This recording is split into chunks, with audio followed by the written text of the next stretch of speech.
I, David Cohen Vinton, do solemnly swear do solemnly swear that my testimony that's my testimony that I've come to give that I've come to give to the TRC of Liberia to the TRC of Liberia is the is the truth truth and nothing but the whole truth. and nothing but the whole truth. So help me God. So help me God. Please be seated.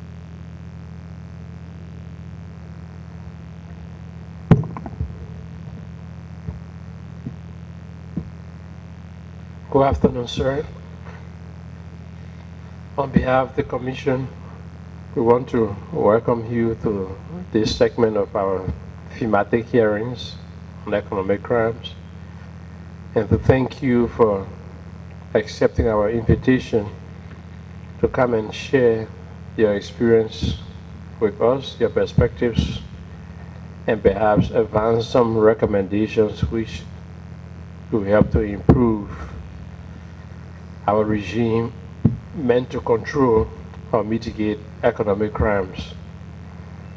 As you know, the TRC is an offshoot of the Accra Peace Agreement. And under the TRC Act, we are mandated to establish the root causes of the conflict and trace those causes to the effects and underscore the motives, the patterns, and how come it was possible that for more than a decade we fought a bitter civil war in our country. The perpetration of economic crimes has been identified as one of those motives that have led to chaos, conflict, and then war. In other instances, the proceeds of economic crimes were directly used to propagate the war. You have an experience that goes back to perhaps the late 70s in our economic sector, at one time a governor of the National Bank.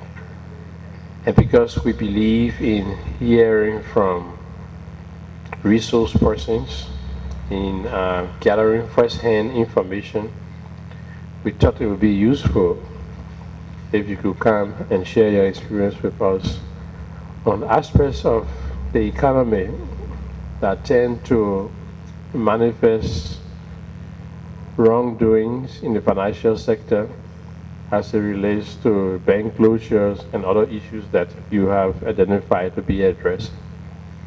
So I want to thank you very much for accepting this invitation, for being here today. We say welcome again, sir. Please, before you proceed, please allow me to introduce commissioners. Commissioner Umu Sila sits at my right. Commissioner Gerald Coleman at my immediate left. Commissioner John Stewart, and Commissioner Massa Washington, who will join us during the course of your deliberation. Thank you, sir, and you're most welcome again.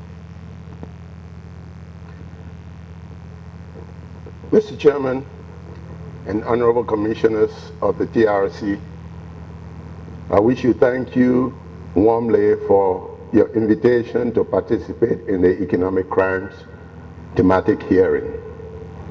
Mr. Chairman and honorable commissioners, in order to objectively review the circumstances that led to the demise of the banking system in Liberia, it is proper to view them from the context of the economic conditions prevailing at the time. For the Liberian banking crisis of the 1990s was a result of real sector crisis in the Liberian economy. The Liberian economy began to decline in the mid-1970s, occasioned by external shocks. The increase in oil prices and the sluggish rate of economic growth in the industrialized countries adversely affected the domestic economic environment. Particularly, the demand for Liberia's then leading export iron ore declined while the cost of production, which depended on imported inputs, rose. By 1977, the recessed market conditions for iron ore led to the fall in domestic production. Prior to the fall, iron ore and natural rubber accounted for about 70% of export earnings, and 25% of gross domestic product, GDP. The unfavorable external environment resulted to balance of payment problems, which deteriorated by 1977.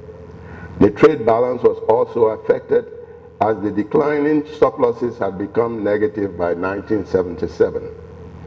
The difficulties of the late 1970s were carried into the 1980s. The coup d'etat in 1980 caused massive capital flight, brain drain, and triggered private sector disinvestment.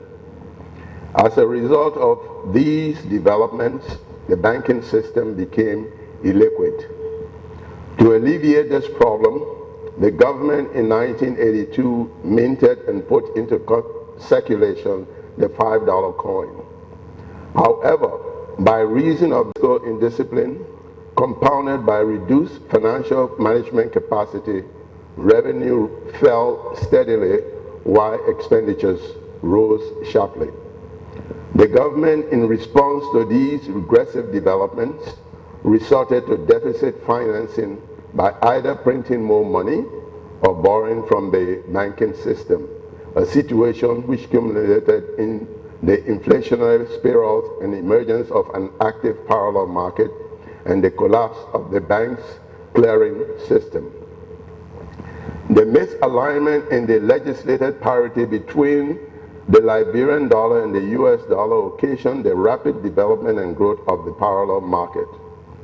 Political instability, coupled with poor quality of economic financial management on the part of the authorities, led to accelerated loss of confidence in the financial system and the economy as a whole. This dismal performance of the economy was continuing up to 1989, when the civil conflict started and exacerbated an already bad situation. During the civil conflict, the economy virtually collapsed, and the fiscal, economic, and social infrastructures were devastated. By the mid-1990s, Liberia had no external reserves and owed creditors over $3 billion. Shortly after the general elections in 1997, the newly elected president of Liberia, President Charles G. Taylor, on November 20, 1997, issued Executive Order Number 1/1997, creating a special presidential commission to review the entire banking sector of the Liberian economy and to make appropriate recommendations to him that, if adopted and implemented, could lead to the revival of the sector. The Special Presidential Commission was to be known as the Banking Commission, and it comprised of 11 members. In the executive order, the President indicated that he was cognizant of the fact that the banking sector of Liberia had fallen into disarray and had become dysfunctional, inefficient, and ineffective as a result of the prolonged civil conflict the country had undergone for the past 7 years. He further stated that, in his view, there could be no meaningful revival of the national economy without a fully functional banking system operating within a proper regulatory framework. He further stated that he had also realized that rapid economic growth and development can be attained only when the banking sector begins to meaningfully interact with the private and public sectors through sound and secure deposit taking, lending, and provision of ancillary services at reasonable cost in order to facilitate and encourage trade, investment, and savings. The Banking Commission completed and submitted its report to the President in April of 1998. The recommendations emanating from the Banking Commission's report have led to the enactment of a new Financial Institution Act of 1999, which provides a more strategic legal framework for regulating the establishment and operation of financial institutions, and B, the transformation of the National Bank of Liberia into a full-fledged central bank thereby empowering the institution to exercise prudential management of the financial and monetary sector. At the time the Banking Commission was established in 1997, there were 12 commercial banks in the sector and the National Bank. Of the 12 banks, only 4 were operational. 8 had closed their doors to the public when a major escalation in the general conflict took place in Monrovia on April 6, 1996, and have remained closed. 2 of the 8 closed banks are state-owned institutions. Most of the assets and collaterals of these banks were either looted, cannibalized, burnt during the civil conflict, and in some cases were taken out of the country. Furthermore, the banks were abandoned by their top executives. In my opinion, there are 3 main underlying causes for the failure of these banks, namely, 1, unfavorable macroeconomic environment, 2, the protracted 7-year civil conflict, and 3, managerial weakness in banks' operation.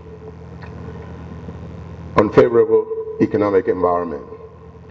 Failure of successive governments to undertake comprehensive fiscal reform complemented by monetary reform is the root cause of the unfriendly macroeconomic environment in which Liberian commercial banks had to operate. Deficit financing had persisted over the years, caused by a bloated public sector which has continuously put financial demands on the government for which resources were not available. Deficit had been financed by minting of coins and printing of banknotes, massive borrowing by government from the National Bank and the Commercial Bank, and accumulation of arrears of unpaid credits and crowding out of private sector borrowers. The misalignment in legal terms of the Liberian dollar vis-a-vis the US dollar had led to over-evaluation of the local currency. The absence of foreign exchange, especially at the disposal of the National Bank, made it impractical to defend the official exchange rate. The maintenance of the official exchange rate of the Liberian dollar vis-a-vis the US dollar in the face of the sharp depreciation of the local currency in the parallel market placed the commercial banks in a quandary with respect to the appropriate adjustment of their charges, fees, and other incomes to reflect the rising costs occasioned by the depreciation. Most of them did not make timely adjustments and therefore incurred losses. There were also external factors which contributed to the poor macroeconomic environment. Current account imbalances, which were heavily weighed down by the huge trade deficit, did not improve.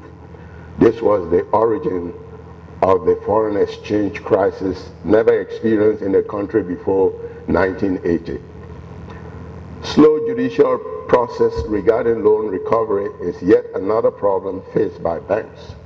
The process is long and cumbersome. The approaches to financial and monetary management between the Ministry of Finance and the National Bank of Liberia were uncoordinated. This also constituted part of the destabilizing macroeconomic environment. 2, managerial weakness in banks' operation. Weaknesses in prudential banking practices were prevalent at 2 levels. At the level of the National Bank, enforcement of prudential regulations were weak. Regular examinations of banks were hampered by inadequacy of trained staff. Lapses in statutory provision led to misinterpretation and misuse. For example, using the reserve account as current account. At the level of the commercial banks, poor management practices were characterized by the following. Undercapitalization. Almost all the banks in the system had negative capital. Poor credit analysis coupled with lending without proper documentations and collaterals, existence of poor quality assets, huge non-performing loan portfolios, non-uniform, non-standard accounting practices in an environment with dual legal tender currencies, undue concentration of lending to certain sectors, groups, insiders, or shareholders. 3, the Liberian civil conflict. The civil conflict took a toll on every facet of life in the country. The banking system was no exception, as most of its facilities and assets were either destroyed in the crisis or looted by persons in search of the spoils of war. This has impacted on portfolio assets, operations, and collateral assets. The role of the National Bank, now Central Bank of Liberia, in the payment of depositors. According to the Financial Institution Act of Liberia, both the previous and the current one, in the event of a bank failure, the National Bank or Central Bank of Liberia is to seize said bank through judicial proceedings and liquidate the financial institution. The NBL or the CBL is to do the following: pay depositors the legal deposit reserves. Currently is 22% of deposit liabilities of all banks. Monetize financial instruments that might have been placed with the NBL or CBL by the institutions to go against payments to depositors. Collect loans due to financial institutions, and this payment also, the collection also goes to the payment of depositors. Other receivables, NBL or CBF, will proceed to collect some of these receivables, and these will go against payment of depositors. The change of banknotes. As stated, during the civil conflict, banks were broken into and the vaults burglarized, and the JJ banknotes that were in circulation at the time were taken away by unknown persons. It was rumored that some of the bank's notes were carried across the border of Liberia to neighboring countries. The fear that those unknown persons would later flood the Liberian market with the stolen notes, and that said stolen notes could be counterfeited and brought into the country, necessitated a change of the currency in order to prevent the destabilization of the already fragile financial system. The change was from the note commonly then referred to as JJ to the one also then commonly referred to as Liberty. The Liberty banknote was issued by the National Bank of Liberia, signed by the governor, and attested to by the Ministry of Finance, with the person then performing the duty of the minister affixing his signature to evidence attestation. The National Savings Bond Scheme. In 1981, the government of Liberia, under the rule of the People's Redemption Council, PRC, in an effort to meet civil servants' payroll, promulgated Decree number 27, instituting a scheme of national savings and for the issuance of savings bonds. Although the scheme had provision for voluntary subscription, its main emphasis was on compulsory deduction from Liberian employees' salaries in both the private and public sectors. The decree provided that interest be accrued at 5% per annum, with the first interest payment at the end of the third year and the subsequent payments at the end of each year thereafter. 30% of the principal should have been paid in year 6, 30% in year 7, and 40% in year 8. To ensure availability of funds to make interest and principal payments when due, it was stipulated that a sinking fund be established at the National Bank of Liberia with annual appropriations out of the general revenues and assets of government. Under the scheme, according to information available, the government of Liberia collected 24.1 million from 120,264 Liberian employees. National saving bond certificates were issued to the employees and the records were kept at the National Bank of Liberia. To the best of my knowledge, the sinking fund was never established and no payments were ever made to it by the government. As at 31st December 1997, accrued interest was 16.3 million, which together with the principal totaled $40.4 million. Generally, the issuance of term bonds and treasury bills by a sovereign government are the appropriate instruments for fund mobilization, and it provides opportunities for savings and investment for the public. It is also a useful mechanism for effecting monetary policies by influencing interest rates and mopping up excess liquidity from the system. However, these instruments should not be forced on the public, but should be negotiable and priced at risk-return levels in keeping with market perceptions.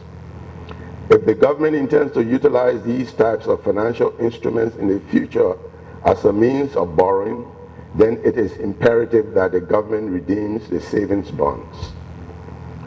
Even if the government is not intending to use the system of borrowing from the people in the near future, it is prudent and good governance practice that a program should be drawn up for the full redemption of the outstanding savings bonds within a relatively short period of time in order to pave the way for government to introduce more desirable market-driven instruments in the future. Mr. Chairman and Honorable Commissioners, you asked me to speak on the theme, economic crimes, acts that infringe on the rights of others as it relates to the premature closure of banks and other financial institutions, and the role of the National Bank, now Central Bank of Liberia, in the payment of deposits, the change in currency, the impact on the economy as well as the savings bond scheme, the tension and motives as well as the impact on society. In my exposition, I have attempted to the best of my ability to cover these issues raised by the theme. I must confess to you that I am not sure whether the actions, interactions, and omissions which I have tried to dissect to you may be described collectively as economic crimes. For to do so will be to conclude that the external economic forces coupled with internal factors which were mostly political in nature were of a criminal nature. I do not think so. External economic forces are totally beyond our control. The internal factors too, which were mostly political, were beyond the control of the banking system. There is no doubt, however, that all of these factors caused the Liberian populace a lot of tension.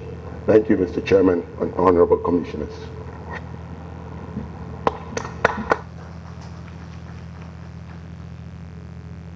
I want to thank you very much for your presentation. Thank you. We would like to engage you in a brief period of questions and answers. But before that, could you kindly speak briefly to your professional background and public service portfolio? I have a BA degree in economics from the University of Liberia in 1972, an MBA degree with emphasis on finance from the University of South Florida in 1976.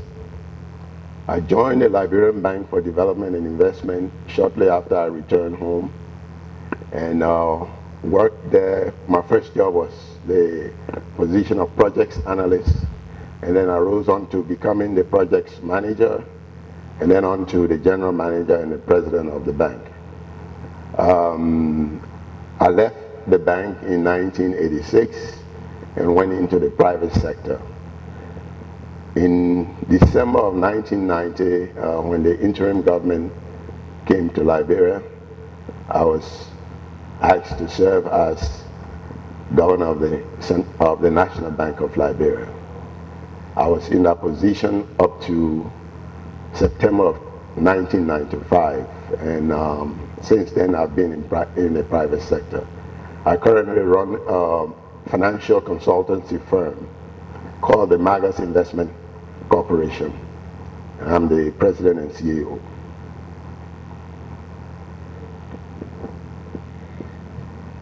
Commissioner Coleman will lead. Thank you. Testing. Thank you very much, Mr. Vinton, for your good presentation to us. My first question has to do with this understanding of liability for loss. Here you've told us stories of how, due to circumstances maybe sometimes beyond control of any one individual, political reasons, etc., we've seen that the Liberian people's wealth has just been eroded one way or the other, whether it's through an economic crime or whether it's through the reality of the system falling apart, etc. But yet we are now in a stable government in a sense, and we have a bright future ahead of us.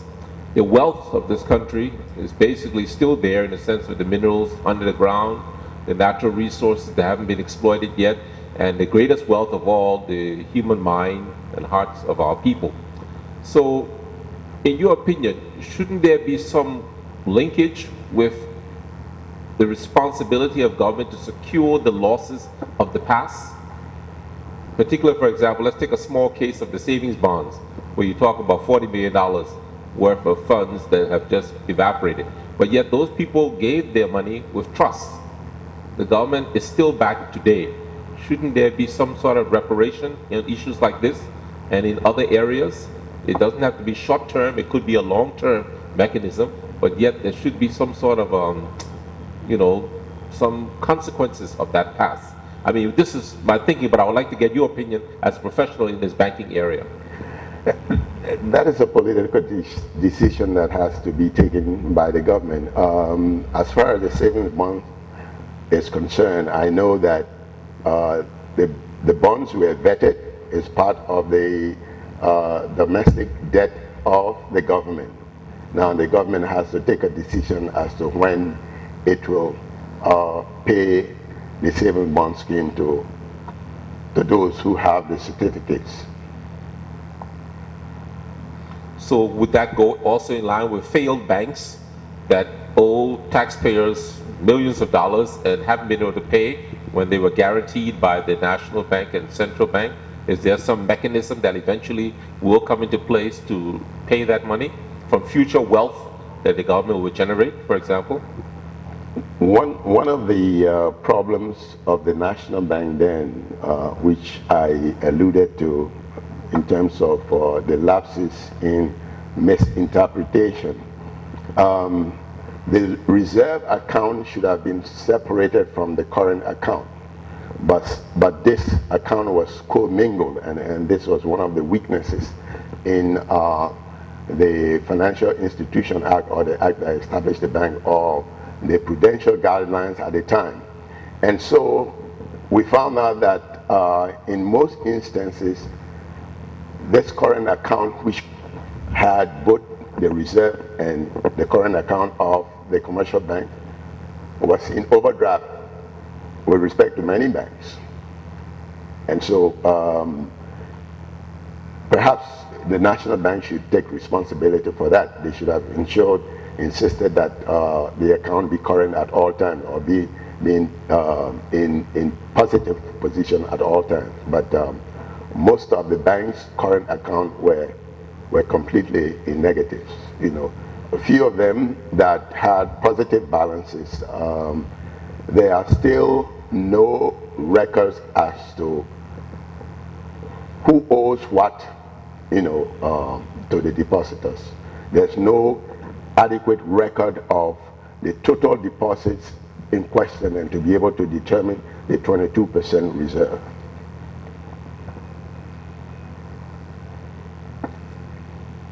Okay, so in the current situation, the lessons that we learned from all of this, do you, in your position now as a consultant, do you see the current government system haven't taken into consideration these lapses and have done something about it, or is this situation still business as usual?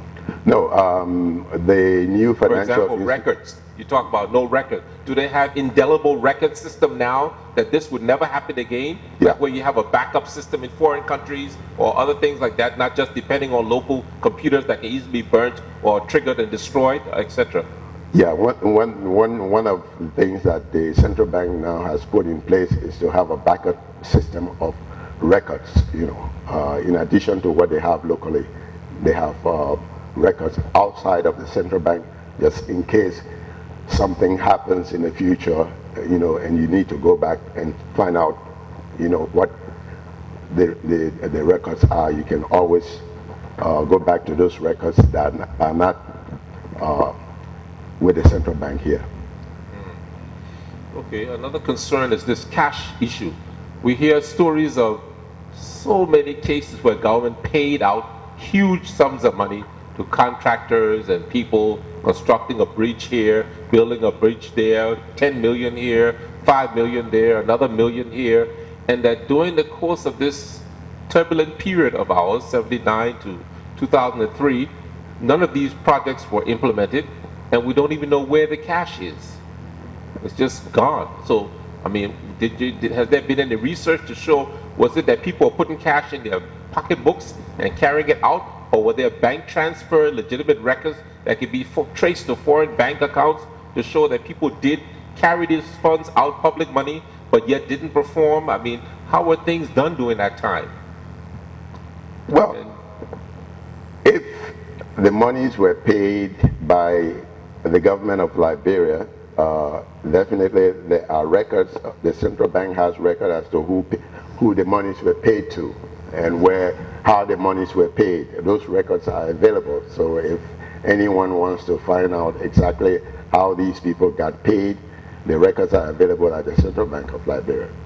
Oh, but and I think the Ministry of Finance should also have record of these payments. Oh, but that will only be for the recent time frame, right? Because you said earlier there was no records to even justify what banks owe what, you know, and who the tax did. A lot of the records were, you know, to the best of my knowledge, there are no records of some of these funds that were paid to people. Okay, the other issue of cash that I'm concerned about, your opinion, this issue of two-tier system in Liberia where people have freedom to use the US dollar so quickly, is that still a good option for us today, considering how it brought a lot of drain on cash reserves? Because, for example, if there was a situation where it was purely Liberian dollars, people would have been caught in a situation of carrying out useless toilet paper because they could easily just change the currency and they will find that their wealth has no meaning. And the US now could have been kept in a foreign account by the government and therefore wouldn't have as much waste and drain as we have in the country today. But because we're using it in such an equal balance, people could have taken US dollars directly out and restart their lives in foreign countries and not have any worry. So I'm wondering is there any thought of re-examining this issue for the future Liberia now, considering the loss and damage it's caused for us? Or what is your opinion about this? Or just one of those? When the Banking Commission report, we had recommended that we use our local currency as the legal tender. But there were divided opinions on that among some of the members of the commission. However, the authorities at the time took the political decision that we should still have the hybrid system, the dual currency system, the US dollar circulating along with the local currency. The only difference is the exchange rate. Before this time, it was legislated. You know, the Liberian dollar was equal to the Liberian dollar by law. Now, the two currencies are operating, they are legal tender in the country, but the difference between the two is the exchange rate, which is determined by market forces. Personally, I would say we should use our own local currency. This is my opinion. All right, and use the US dollar as a foreign as a foreign currency, foreign reserve. But this is a political decision. The politicians will be the one to determine that. I understand. By the way, what year was that you said the commission, the banking commission, made that recommendation? Yeah, the report was submitted to the president in 1998, April.